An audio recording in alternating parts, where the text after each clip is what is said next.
The Epiphany, October 1st, 2018. It was 2:37 in the morning, the time of day where everything was dark and black and hollow, empty and deep and ready to swallow you whole.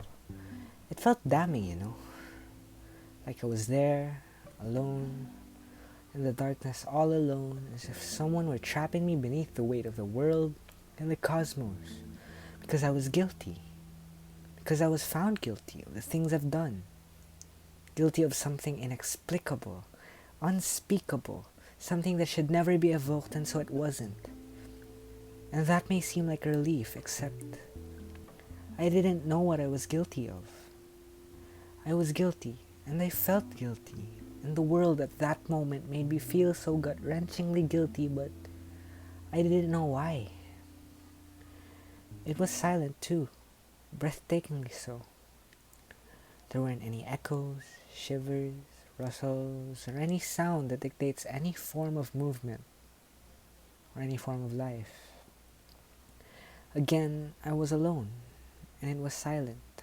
Silent for good, silent as nothingness.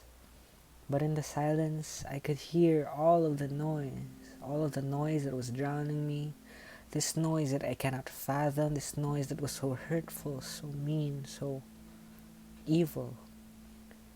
And it wasn't coming from anywhere. Everything around me stayed silent, still and motionless. No sense of life. But the noise prevailed, and I wondered why. Alas, the noise was me. Me, myself, and I. Again, I am to blame for my own despair. In this loneliness and this emptiness, in this dreamscape where there is nothing that can touch me except nothingness itself, I am crushed, weakened and destroyed, along with the crushing weight put up against my shoulders by the hollows and the empty, this damning presence that I have yet to see, this noise that keeps on knocking and screeching and clawing at the doors of my ears, at the doors of my heart and at the doors of my soul. It kept knocking and knocking, trying to break into the solitude I was forced to live in. And once it finally knocked the walls, once it finally got me to my lowest, once it finally broke in, breaking me in the process, all that I remembered was screaming.